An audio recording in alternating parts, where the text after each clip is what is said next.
আসসালামু আলাইকুম। সম্মানিত দর্শক শ্রোতা, শিকদার এমএন এগ্রোর পক্ষ থেকে আপনাদেরকে জানাচ্ছি আন্তরিক অভিনন্দন, শুভেচ্ছা। আজকে সন্ধ্যায় এই শীত মৌসুমে আপনাদের মাঝে এই শীতের মৌসুমে আসলে আমাদের যে গবাদি পশু পাখিগুলা শীতে যেসব কারণে তারা কষ্ট ভোগ করে বা তাদের যে কষ্ট হয় সেই বিষয়গুলো একটু আপনাদেরকে দেখানোর চেষ্টা করতেছি। যে আমরা দেখি না, আমরা বর্তমান যেখানে আছি সেখানে বাইরে কিন্তু প্রচুর ঠান্ডা।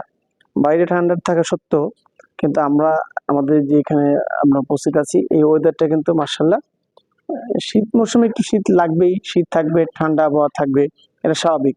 তবু যাতে একটা স্বাভাবিক টেম্পারেচার মোটামুটি থাকে, যেটা সহনশীল বা সহ্য করার মতো। যদিও ফ্রিজিয়ান গরুগুলা শীত সহনশীল, কিন্তু কাল যে বাচ্চাগুলা, আসলে বাচ্চাগুলোর তো একটু শীত লাগলে সে সমস্যাটা, ঠান্ডা লাগতে পারে, ঠান্ডা থেকে নিউমোনিয়া হতে পারে, সেখানে বাচ্চার মৃত্যুর ঝুঁকি থাকতে পারে। তো বন্ধুগণ, আপনাদেরকে দেখাবো আমাদের যে বাচ্চাগুলো, এখানে যে বাচ্চাগুলোর সামনে আমরা আছি, আপনারা দেখতে পাচ্ছেন। আমরা বাচ্চাগুলোকে সবচেয়ে বাচ্চা লালন পালনের যে একটা প্রক্রিয়া, সেটা কিন্তু আমরা এখনো আদত অনেক খামারি এই বিষয়ে অনভিজ্ঞ। তার কারণ হচ্ছে আমরা বাচ্চার জন্ম হওয়ার পরই আমরা বাচ্চাকে দেখা যাচ্ছে স্যাঁতস্যাঁতে ফ্লোরে, এই ফার্মের এক সাইডে মা থাকে, তার আরেক সাইডে বাচ্চা রাখা হয় স্যাঁতস্যাঁতে ফ্লোরে ভিজা অবস্থাতে।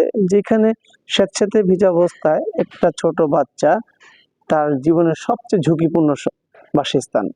বাচ্চার বাসস্থান সর্বোচ্চ উত্তম হচ্ছে শুকনা জায়গায়। বাচ্চারা, সেটা ছাগলের বাচ্চা হোক বা অথবা গরুর বাচ্চা হোক, বাচ্চার জন্মের পর তাকে শুকনা জায়গায় রাখতে হবে, শুকনা পরিবেশে রাখতে হবে, এবং ন্যূনতম বাচ্চার গায়ে 2 মাস পর্যন্ত যাতে তার শরীরে পানির ছিটা বা তাকে গোসল এরকম কিছু করা আসলে ভালো বা সুবিধাজনক হতে পারে না। তো যাই হোক, ওদিকে না যেয়ে আমরা যে বিষয়টা আপনার দেখাচ্ছি, এই দেখেন এখানে বাচ্চাগুলোকে মার্শাল্লাহ খুব সুন্দর, ছোট বাচ্চাগুলোকে এই যদিও শুকনা জায়গায় রাখা হয়েছে একটু উপরে ফ্লোর থেকে মাচা সিস্টেম করে, কিন্তু তারপরেও কিন্তু এখানে বাচ্চারা ছোট বিধায় একটু খড়কুটা দিয়ে একটু আরো একটু আরাম এবং গরমের ব্যবস্থা করা হয়েছে। আবার একে যাতে শীত না লাগে শরীরে, তাকে আবার সোয়েটার পরানো হয়েছে। দেখেন প্রত্যেকটা বাচ্চাকে আলাদা আলাদা ভাবে সোয়েটার পরানো হয়েছে। সোয়েটারটা কিন্তু মার্শাল্লাহ খুব ভালো। আপনারা যে কেউ অনলাইনে সার্চ করলেই বিভিন্ন কোম্পানি বা বিভিন্ন বিক্রেতার মাধ্যমে এটা আপনারা নিতে পারেন। তবে সেটা আপনাদের যে কিনতে হবে এমন কোনো কথা না। আপনারা বাসা বাড়িতে আপনাদের যে ব্যবহারকৃত নরম কম দামি যে কম্বলগুলো আছে সেটা দিয়ে কেটে আপনারা এই সোয়েটার তৈরি করতে পারেন, অথবা সেটাকে আপনারা একটু রশি টসি দিয়ে বেঁধেও দিতে পারেন। মানে কিনতে হবে, এটা কোথায় পাবেন, এটা ছাড়া হবে না, এটা ছাড়া হচ্ছে না, আসলে এরকম কিছুই না। আপনারা আপনাদের মতো করে মাথায় যেন থাকে যে বাচ্চাগুলা যাতে শীতে কষ্ট না করে, শীতে যাতে তাদের ঠান্ডা না লাগে, সেই ক্ষেত্রে ওই বিবেচনা করে আপনারা কি হবে একটু শুকনো জায়গায় রাখবেন খড়কুটো দিয়ে, যার যেরকম পরিবেশ আছে যাতে সর্বোচ্চ চেষ্টা করবেন বাচ্চাগুলো যাতে একটু শীত থেকে একটু সেভে থাকে। এ হচ্ছে আজকের মূল প্রতিবেদন। আপনারা দেখতে পাচ্ছেন সকলে, আমরা প্রত্যেকটা বাচ্চাকে যেভাবে এখানে রাখা হয়েছে মাশাআল্লাহ এরা খুবই হ্যাপি এবং স্বাস্থ্যসম্মত, এবং প্রত্যেকটা বাচ্চাই কিন্তু স্বাভাবিকভাবে আছে। কোনো বাচ্চারা শীতে তার লোম দাঁড়া রয়েছে অথবা সে কষ্ট পাচ্ছে এরকমটা মোটেও মনে হচ্ছে না।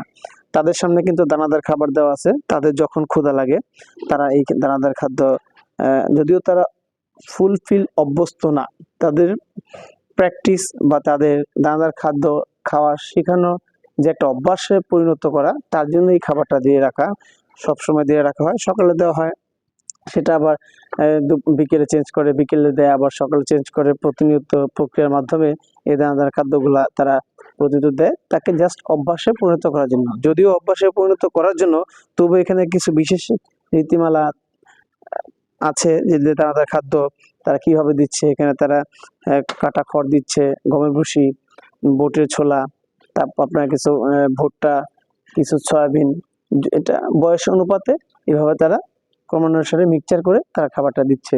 যখনই বাচ্চার বয়স 2 মাসের ঊর্ধ্বে তখনই বাচ্চা মোটামুটি দানাদার খাদ্য অভ্যস্ত হচ্ছে। এখানে একটা বিশেষ ব্যাপার হচ্ছে, আমাদের যে ভুলটা সবসময় আমরা করে থাকি, ছোট বাচ্চাকে আমরা কাঁচা ঘাস দিই, মা কাঁচা ঘাস খাচ্ছে, বাচ্চাও কাঁচা ঘাস খাচ্ছে। এই যে সবচেয়ে আমি এই বিষয়টা আমি খামারি ভাইদের উদ্দেশ্য করে বলতেছি, এইটা হচ্ছে আমাদের অনেক বড় ভুল।